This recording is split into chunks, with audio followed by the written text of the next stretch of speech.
मध्य प्रदेश में विधानसभा चुनाव और लोकसभा चुनाव से पहले भारत जोड़ो अभियान और ओबीसी महासभा सड़कों पर केंद्र और प्रदेश शासित भाजपा सरकार के खिलाफ निकल पड़ी है।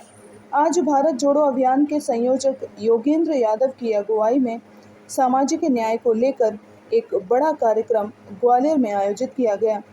सामाजिक न्याय सम्मेलन में पहुंचे योगेंद्र यादव ने कहा कि मध्य प्रदेश में अब आंधी आना शुरू हो गई है। जैसे यूपी में दलितों की आई थी, हम मध्य प्रदेश के सत्ता का समीकरण बिगाड़ देंगे। हमारा कहना है जातिगत जनगणना होनी चाहिए। इसके साथ ही 2 सप्ताह के अंदर सामाजिक न्याय की यात्रा ग्वालियर, चंबल संभाग, विंध्य और बुंदेलखंड में शुरू होने जा रही है, जिसमें जातिगत जनगणना की बात होगी। वहीं योगेंद्र यादव ने कहा, साल 2024 का चुनाव लोकसभा की संसद का चुनाव नहीं है, बल्कि संविधान का चुनाव है। ये चुनाव हाथ से गया तो संविधान हाथ से गया। इसलिए संविधान को सुरक्षित रखना है तो भारतीय जनता पार्टी और आरएसएस को भगाना होगा। वहीं उन्होंने यह भी कहा कि जातिगत जनगणना की लड़ाई अब न्याय और अन्याय की लड़ाई है। जातिगत जनगणना में आर्थिक जनगणना भी होगी, इसमें किसी को क्या दिक्कत है।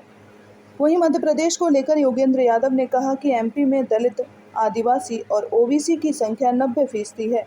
आदिवासी 22, दलित 17 और ओबीसी 51% हैं। केवल 10% ही सवर्ण हैं। हमारा हक तो हमें दो।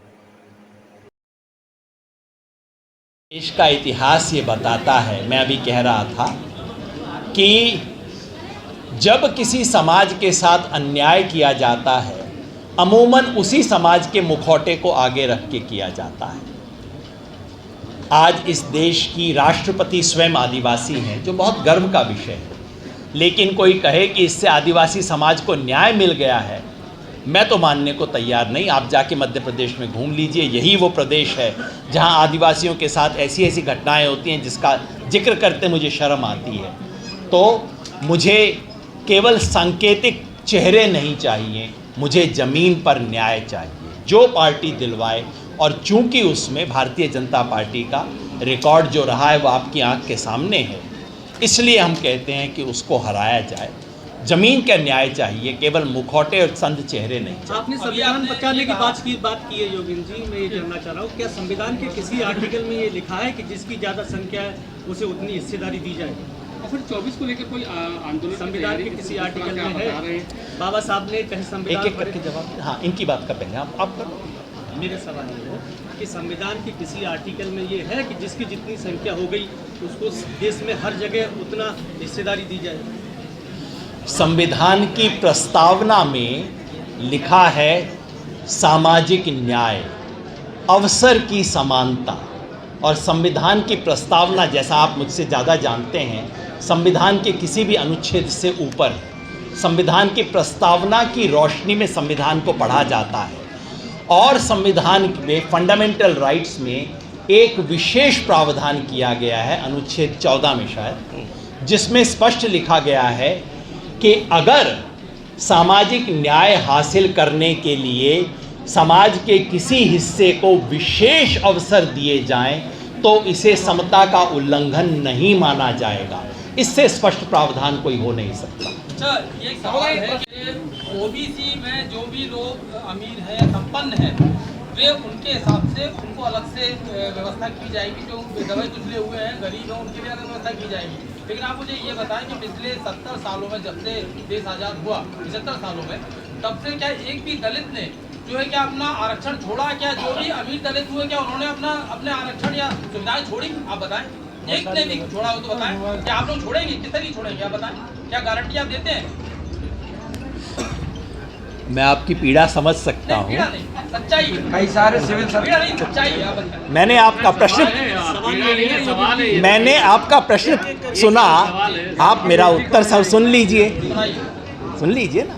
मैं पूरा, आप निश्चिंत रहें, मैं किसी प्रश्न से नहीं भागूंगा। मैं जानता हूं 10 वर्ष से आपकी इच्छा रही होगी कि इस देश के प्रधानमंत्री से सवाल पूछ सकें, वो आप नहीं पूछ पाए, आप मुझसे पूछ रहे हैं, मैं ज़रूर जवाब दूंगा, निश्चित दे के जाऊँगा। कोई सवाल का जवाब दिए जाऊँगा नहीं, मेरे बस में है, मैं कर दूँ। अब आप किसी दिन आप में हिम्मत आएगी, आप उनसे भी पूछ लेंगे, मेरी ऐसी आशा।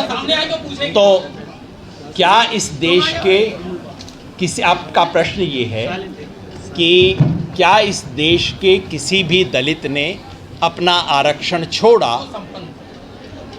मैं कोई दलित कितना भी ईमानदार हो जाए, सर एक मिनट कृपया ना करें सर, ऐसा ना करें सर, एक मिनट सर, मेरा अनुरोध है कोई और साथी जवाब न दें। मेरी क्षमता में जितना है मैं जवाब दे देता हूं, कसर रहेगी तो आप बाद में पूरी कर देना। मुझे 2-3 बात समझ नहीं आती। पहला, इस प्रश्न में एक मान्यता है कि अंततः पिछड़ेपन का एक ही आधार है, वो है संपन्नता और पैसा। मैं इस मान्यता से कतई असहमत हूँ। मैं जानता हूँ इस देश के IAS अफसरों को जिन्हें छुआछूत का सामना करना पड़ा है। मैं जानता हूँ इस देश के मंत्रियों को जिन्हें मंदिर में घुसने नहीं दिया गया है। क्या हमने पूछा कि क्यों इस देश की राष्ट्रपति एक विशेष मंदिर में नहीं जा पाए?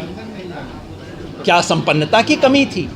तो पहली बात हम याद रखें, जाति व्यवस्था का शोषण केवल गरीबी अमीरी का मामला नहीं है। दूसरा, इसमें मेरी अपनी मान्यता है कि अगर कोई एक परिवार, खानदान विशेष अवसर का बार बार लाभ उठाए तो उसकी बजाय विशेष अवसर का वो लाभ उन्हें मिलना चाहिए जो पंक्ति के सबसे पीछे खड़े हैं। इसकी मांग होनी चाहिए, उसकी मांग उन्हें करनी चाहिए जो पंक्ति के पीछे खड़े हैं। दुर्भाग्य और विडंबना इस देश की ये है कि जो पंक्ति के सबसे पीछे खड़ा है वो ये मांग नहीं करता, जो पंक्ति के बाहर खड़ा है वो मांग करता है। और वो मुझे कभी समझ नहीं आई कि भैया जो दलित समाज का सबसे वंचित वर्ग है वो कभी नहीं कहता कि इनको साइड में करो ताकि मेरा नंबर आए, लेकिन जिसका कोई लेना देना नहीं है, जिसको हटने से कुछ नहीं मिलेगा, वो मांग करता है कि इसको बाहर निकाला जाए, इसको बाहर निकाला जाए। इसके पीछे न्याय है या ईर्ष्या, मैं समझ नहीं पाता। आप लगातार योगेंद्र जी बुद्धिजीवी व्यक्ति हैं, मैं सालों से आपको बोलता चला हूँ। मैं ये जानना चाह रहा हूँ कि देश में ये जाति आधार पर सामाजिक न्याय की मांग क्यों है? आप आर्थिक आधार पर सामाजिक न्याय की मांग क्यों नहीं करते? प्रश्न भाई साहब का ये है, एक मिनट सर, पूछा है जवाब दे देते। मैंने कहा ना मैं भागूंगा नहीं, आप चिंता ना करें, बीजेपी से नहीं हूँ। प्रश्न इनका ये है कि आरक्षण जातीय आधार पर क्यों होता है, आर्थिक आधार पर क्यों नहीं होता। संयोग ऐसा है कि मैं इस प्रश्न पे रिसर्च कर चुका हूँ, इस पे कई लेख लिख चुका हूँ, कई बार बोल चुका हूँ। उसका उत्तर ये है, जिस समाज में शोषण और अन्याय का कारक जो भी चीज़ हो, उसी आधार पर आपको उसको समाधान करना होगा। जैसे महिला पुरुष में जो अंतर है लिंग पे आधारित है। आप यदि कहें कि महिला पुरुष के अंतर को आर्थिक आधार पे हम सेटल कर देते हैं, मैं कहूँगा ना भाई, ये विषमता लिंग पर आधारित है, इसलिए इसका समाधान भी लिंग आधारित होगा। अमेरिका में अगर अंतर काले और गोरे में है, नस्ल पर आधारित है, उसका समाधान आर्थिक नहीं होगा, उसका समाधान नस्ल के आधार पे होगा, जो कि अमेरिका में होता है, बाकी देशों में होता है। तो साधारण उत्तर ये है, जिस समाज में विषमता का जो प्रमुख कारक होगा, ठीक उसी कारक के आधार पर वहाँ सामाजिक न्याय की व्यवस्था की जाएगी। लेकिन मेरा उत्तर पूरा नहीं हुआ। आपका कहना बिल्कुल ठीक है, हमारे देश में आर्थिक कारक भी है। मैं मोटे तौर पे गिनाऊं तो हमारे देश में 4 कारक हैं विषमता के: लिंग, महिला पुरुष, जाति, आर्थिक अमीर गरीब और शहर गांव। ये 4 क्षेत्र, आर्थिक, सामाजिक, लैंगिक, 4 आधार। तो आरक्षण जाति के आधार पे होता है, लेकिन सामाजिक न्याय केवल आरक्षण हो ये कहीं नहीं लिखा। आपने मुझसे पूछा संविधान में कहाँ लिखा है, मैं वही प्रश्न आपसे पूछता हूँ, संविधान में कहाँ लिखा है कि केवल आरक्षण करो और कुछ मत करो सामाजिक न्याय के लिए? सामाजिक न्याय के लिए 50 चीज़ें करने की ज़रूरत है। कुछ चीज़ें केवल लैंगिक आधार पे होंगी, कुछ केवल जातीय आधार पे होंगी, लेकिन बहुत सी चीज़ आर्थिक आधार पर होनी चाहिए। मैं पूरी तरह सहमत हूँ। अगर कोई मुझसे पूछे कि सामाजिक न्याय के लिए सबसे बड़ा कदम क्या उठाने की ज़रूरत है, मैं कहूँगा सब सरकारी स्कूलों की अवस्था ऊंची कर दीजिए, सब सरकारी स्कूलों में शिक्षा का स्तर बढ़ा दीजिए, मुफ्त और गुणवत्ता की शिक्षा सबको दीजिए। इससे बड़ा सामाजिक न्याय का कदम नहीं हो सकता। लेकिन पलट के ये ना कहिएगा कि अच्छा फिर ऐसा करते फिर आरक्षण बंद कर देते हैं, ये मुझे दिक्कत लगती है। अन्यथा बिल्कुल सही बात आप कह रहे हैं। आपका जो निर्णय है उसमें जो भी हो, अब आप उसमें क्या है, मुस्लिम समाज में क्यों नहीं आप इस जातियों को निकालने के लिए कर रहे हैं कि कोई भी वो भी तो है ना, जब होना चाहिए तो सभी जाति, मुस्लिम में भी अहमदियाँ हैं, शिया हैं और भी जातियाँ, तो उनका भी आंकड़ा लेने के लिए क्या कर रहे हैं? मुझे अच्छा लगा कि आपने प्रश्न पूछा, क्योंकि मुझे लगता है आप बिहार का जातिगत आंकड़ा देख नहीं पाए। समय मिले तो जाके, मेरे मित्र ने सवाल पूछा है कि आप केवल हिंदुओं की जाति क्यों गिनते हो, मुसलमानों की जाति भी तो गिना करो। आपके स्वर में थोड़ी चुनौती थी, तो मैंने कहा आपको बता दूं, मेरे व्हाट्सएप में है, अगर आपको मैं दिखा दूं। बिहार की जो जातीय जनगणना हुई है उसमें कुल 209 जातियों की गिनती की गई है, जिनमें से शायद 25-30 मुस्लिम जातियां हैं। मुस्लिम समाज के अंदर भी ठीक वैसे ही भेद हैं जैसे हिंदू समाज में हैं।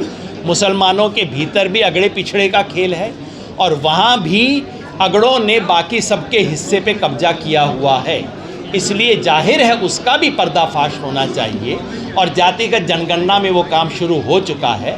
और उससे पता ये लगा है कि बिहार में 17.7% मुसलमान हैं, जिनमें से 3.5 के करीब अगड़े हैं जिनको अशरफ बोला जाता है, और बाकी 25-30 जातियाँ हैं जिनकी संख्या 14% है। और मैं बिल्कुल वैसा ही राष्ट्रीय स्तर पे भी चाहता हूँ, मुसलमानों की भी गिनती हो, सिखों की भी गिनती हो, सबकी गिनती हो, क्यों नहीं। एक इनका इधर से था भाई, किसी का एक करके एक व्यक्ति एक बार में एक सवाल। 2600 से ज़्यादा जातियों का विश्लेषण किया गया है। अभी बिहार की जनगणना भी सामने है, जातीय जनगणना, तो जो रिपोर्ट आई है उसमें सभी